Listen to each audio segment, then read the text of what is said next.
Olá, hoje nós vamos estudar os Salmos 131 a 135. Versículo 1 do Salmo 131. A humildade é a virtude pela qual se reconhece os defeitos e o preparar necessário para se aceitar a ajuda de Deus. O salmista nega orgulho no coração, nos olhos e nas ações. O orgulho resulta de nos superestimar acima dos outros, leva à inquietude, porque nos torna insatisfeitos com o que temos e preocupados com o que todas as outras pessoas estão fazendo. Nos deixa sempre ansiosos por mais atenção e elogios. Em contraste, a humildade coloca os outros em primeiro lugar e nos permite estar contentes com a liderança de Deus em nossa vida. Versículo 2. O salmista traçou um belo quadro do perfeito contentamento e da confiança de que ele desfrutava em Deus. Assim como uma criança desmamada se contenta simplesmente com a presença da mãe, assim o adorador fiel se contenta com a presença de Deus, mesmo quando há muitas coisas que ele gostaria que Deus explicasse. Versículo 3. A nação é exortada a seguir para sempre a esperança pessoal que Davi deposita no Senhor. Agora nós vamos estudar o Salmo 132.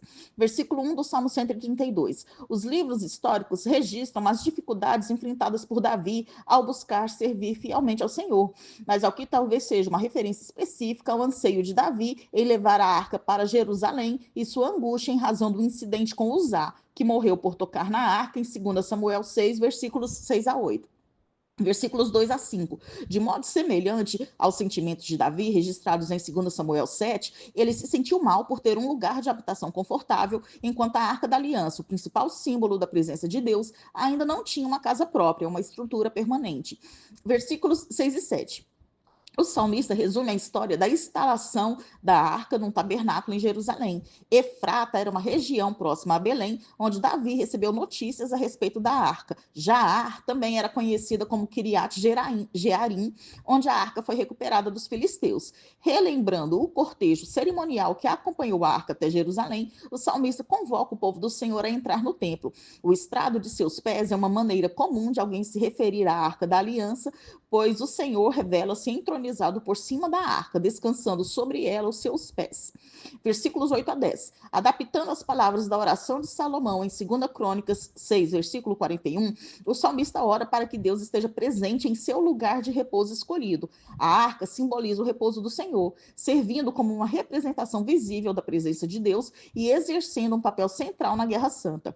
Antevendo a cena em Jerusalém, o salmista ora para que Israel seja fiel ao seu chamado, que os sacerdotes que dirigem a adoração e ensinam as escrituras no santuário vistam-se de justiça, ou seja, que sejam de verdade homens piedosos, que os fiéis exultem em celebração ao que Deus tem feito e que Deus não rejeite seu ungido, ou seja, que continue mostrando favor aos herdeiros de Davi para que Israel permaneça um lugar seguro para a piedade.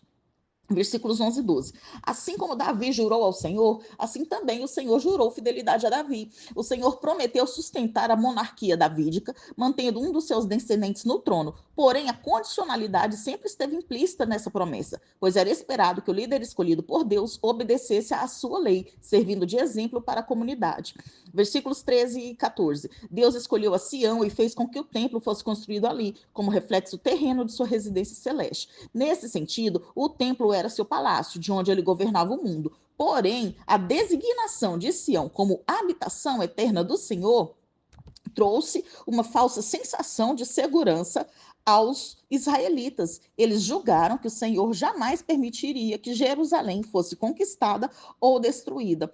Versículo 15. Como um rei generoso, o Senhor cuidará do povo de Israel, seus súditos, dando atenção especial aos pobres. Versículo 16. Assim como se esperava que os sacerdotes mostrassem integridade em sua conduta, assim também lhes foi confiada a salvação. Isso expressava a responsabilidade deles como mediadores divinos para o bem-estar espiritual do povo. Versículos 17 e 18.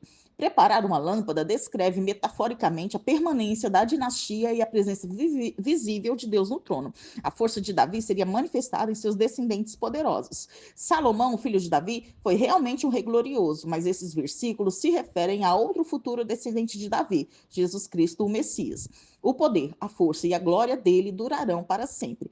Agora nós vamos estudar o Salmo 133, versículo 1 do Salmo 133. Os próprios filhos de Davi não viviam em unidade, mas combatiam entre si amargamente, Aminon contra Absalão e Adonias contra Salomão. Assim, como o Salmo foi escrito por Davi, provavelmente não se limita a irmãos de sangue. A expressão viverem unidos os irmãos aparece em Gênesis 13, versículo 6, em um contexto em que uma determinada região não podia suportar irmãos, parentes e suas famílias vivendo bem perto. Se esse é o pano de fundo para este salmo, então, esse versículo descreve uma situação em que a terra é frutífera o bastante para que irmãos vivam perto. Como esse é um cântico de peregrinação, os irmãos que vivem unidos deveriam ser peregrinos israelitas, companheiros reunidos em Jerusalém e permaneciam em paz um com o outro. O Israel ideal é uma comunidade de verdadeira fraternidade, em que os membros praticam a preocupação mútua uns com os outros. Se isso fosse alcançado, seria de fato bom e agradável. Esse deveria ser o objetivo de vida da igreja. Versículo 2. O óleo com que Arão foi ungido, em Êxodo 29, versículo 7, encharcava os pelos da barba e descia pelas vestes sacerdotais, significando sua consagração total ao serviço santo. De modo semelhante, a harmonia fraternal santifica o povo de Deus. Versículo 3. A união numa sociedade é comparada ao orvalho sobre a terra seca. O Monte Hermon, uma elevação de 2.800 metros no extremo norte da Palestina, era responsável pela maior parte do volume de água do Rio Jordão, por causa de sua neve derretida. Essa expressão pode estar se referindo ao suprimento de água ao Jordão, ou, de modo figurado, ao habitual orvalho do Hermon, sendo hipoteticamente transportado para Sião. E o gotejar do líquido significava que Deus dava a bênção da unidade por meio do dom do Espírito Santo. Agora nós vamos estudar o Salmo 134. O Salmo 134 é o último dos salmos considerado salmo de peregrinação. Versículo 1 do Salmo 134. Bem dizer é abençoar, e abençoar uma pessoa é falar bem dela. Quando as pessoas falam bem de Deus, isso é louvor. Quando Deus fala bem de uma pessoa, essa pessoa é abençoada. Após o exílio, o termo servos designava a comunidade fiel que exemplificava uma atitude de serviço. Era comum que os cânticos no templo acontecessem à noite. Versículo 2.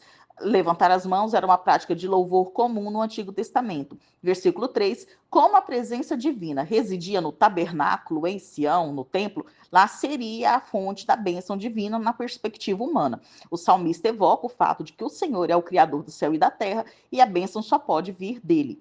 Agora nós vamos estudar o Salmo 35, versículos 1 a 4 do Salmo 135. O Salmo começa chamando a comunidade de adoradores a louvar ao Senhor. Servos do Senhor é um termo que pode se referir aos levitas, porém é mais provável que se refira aos fiéis reunidos para adorar na casa do Senhor.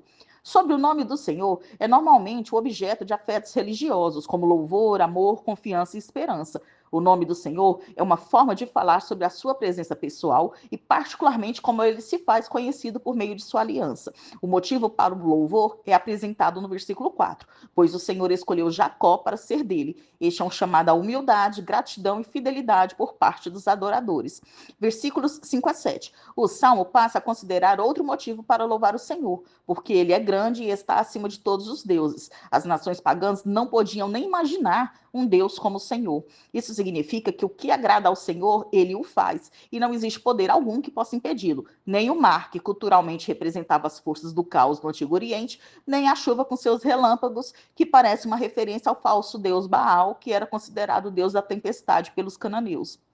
Versículos 8 e 9. A morte dos primogênitos no Egito, ordenada por Deus, foi praticamente equivalente à destruição de seus deuses, pois Faraó e seus descendentes eram considerados divinos. As pragas constituíram a polêmica do Senhor Deus contra os falsos deuses do Egito. Agora nós vamos, versículos 10 a 12. Seom e Og foram reis que negaram a Israel passagem por suas terras. Durante a conquista de Canaã, o Senhor deu a Israel a terra que havia pertencido a esses reis. Versículos 13 e 14, a palavra memória pode também ser traduzida por lembrança. O Salmo está fazendo a alusão a Êxodo 3, versículo 15, em que o Senhor fala: "Este é o meu nome eternamente, e assim serei lembrado de geração em geração." Versículos 15 a 18. Criados pelo homem, os ídolos não têm vida. Os deuses das nações são impotentes.